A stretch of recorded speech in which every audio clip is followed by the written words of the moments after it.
Good morning, class 5th students. How are you? I hope you all are fine.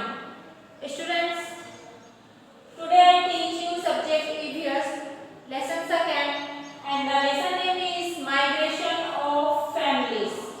आज मैं आपको EVS पढ़ा रही हूँ lesson second और lesson का name है Migration of Families. Student, what is the meaning of migration? सबसे पहले तो हमको ये रीड करना है कि migration का मतलब क्या है. So the shifting of families from the place where they are living to a new place is called migration. जब कोई फैमिली किसी जिस जगह पे रहती है उस जगह से दूसरी जगह नई जगह जाके शिफ्ट हो जाती है, रहने लगती है, तो वो कहलाता है माइग्रेशन. और पीपल माइग्रेट होते हैं. People migrate due to some reason. कुछ रीजन के कारण पीपल एक जगह से दूसरी जगह माइग्रेट होते हैं. Economic reason, education reason, better facilities, rehabilitation और भी बहुत सारे रीजन हैं जिसके कारण people due to migrate for another country, another village, another city. आज हम पढ़ेंगे माइग्रेशन ऑफ फैमिलीज के 4 रीजंस के बारे में. इस लेसन में हम पढ़ेंगे. फर्स्ट ऑफ रीजन है इकोनॉमिक रीजन.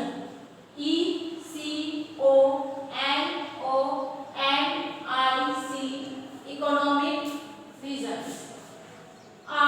REASONS.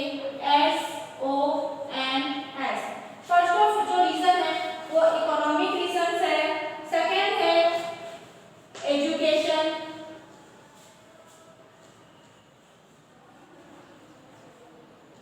थर्ड हमारा है better facilities. Better facilities.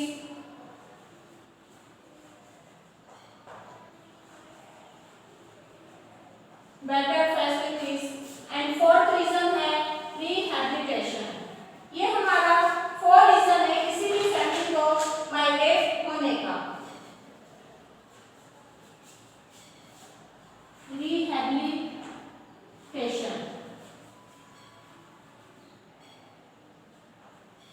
Okay students, migration of families में एक बार फिर से आपको रिवाइज करा दे रही हूँ कि कुछ कारणवश जब एक फैमिली किसी नए जगह पे जाके शिफ्ट हो जाती है, रहने लगती है, तो वो कहलाता है माइग्रेशन. माइग्रेशन के 4 रीजन हैं.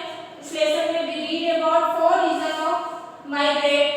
First of economic reasons, second education, third better facilities and fourth rehabilitation. Today we read about economic reason and education. Students, what is economic reason? Economic means पैसे. जब पैसे की कमी हो, आप जिस विलेज में रह रहे हो, जिस सिटी में रह रहे हो, वहाँ कुछ कारणवश आपको पैसे नहीं हो पा रहे अपनी फैमिली को अच्छे तरह से चलाने के लिए, पूरे पैसे पर्याप्त मात्रा में हमको नहीं मिल रहे हो, तो वो और फैमिली उस विलेज को छोड़ के, उस सिटी को छोड़ के जब नई जगह पे जाती है काम के लिए कि वहाँ पे हम काम करेंगे तो हमें अच्छे पैसे मिलेंगे, तो वो कहलाता है economic reason. Second education reason. Education reason में जिस विलेज में, जिस सिटी में, जहाँ पे भी आप रहते हैं, जो पीपल रहते हैं, जो लोग रहते हैं, वहाँ पे एजुकेशन फैसिलिटी अच्छी नहीं हो, पढ़ने की, पढ़ाई की सुविधा, शिक्षा की सुविधा अच्छी नहीं हो, अच्छे स्कूल कॉलेज नहीं हो, तो फैमिली जब अपने बच्चों को पढ़ाने के लिए वहाँ से दूसरी जगह जब रहने लगती है और वहीं पे वो शिफ्ट हो जाती है उनकी पढ़ाई के लिए, तो वो कहलाता है एजुकेशन रीजंस. थर्ड हमारा है बेटर फैसिलिटीज. बेटर फैसिलिटीज में हम ये पढ़ेंगे कि जहाँ पे भी हम रहते हैं, जिस विलेज में जहाँ पे भी हम रहते हैं, जिस प्लेस पे, वहाँ पे बेटर फैसिलिटीज, अच्छे रोड, अच्छी हॉस्पिटल, अच्छे स्कूल, इन सब चीज़ों की जहाँ सुविधा नहीं रहती है, तो फैमिली क्या करती है, वहाँ से दूसरी जगह चली जाती है, माइग्रेट हो जाती है, और वो रीजन कहलाता है बेटर फैसिलिटीज.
one day. और वो चाहता था कि उसका जो बेटा मेहुल था वो अच्छे से पढ़ाई करे, हार्ड वर्क करे और एक सक्सेसफुल मैन बने. But he thinks that if his son goes to the city away from his family for higher education, then the expenditure of his family would increase. पर उसने सोचा अगर अपने बेटे को वो बाहर भेजता है पढ़ने के लिए तो उसके पास इतने पैसे नहीं है कि उसकी पढ़ाई पे भी खर्च करे, वहाँ का रहने का भी खर्च उठा और यहाँ का भी खर्च उठा. इससे उसके क्या खर्चे क्या हो जाएंगे, बढ़ जाएंगे. He would not be able to afford the expenses और वो इतना अफोर्ड नहीं कर सकता. Ultimately he decides to migrate to Udaipur. तो उसने अचानक ये डिसाइड किया कि वो कहाँ पे जाके शिफ्ट हो जाएगा, उदयपुर में जाके शिफ्ट हो जाएगा. When he reached the city, he first find a small house away from the city. जब वो सिटी में पहुंचा तो सिटी से कुछ दूरी पे उसने एक छोटा सा घर लिया रेंट पे. He also gets a job in the city as a laborer on daily wage. और सिटी में उसने एक जगह लेबर का काम किया, लेबर की जॉब उसको मिले और डेली वेज मतलब डेली आज काम किया तो आज पैसे मिले, कल काम करेंगे तो कल पैसे मिले. इस तरह से उसने काम करना स्टार्ट किया. To earn more, his wife Sina also starts working as a laborer at a construction site near their new house. और अधिक पैसे कमाने के लिए उसकी जो वाइफ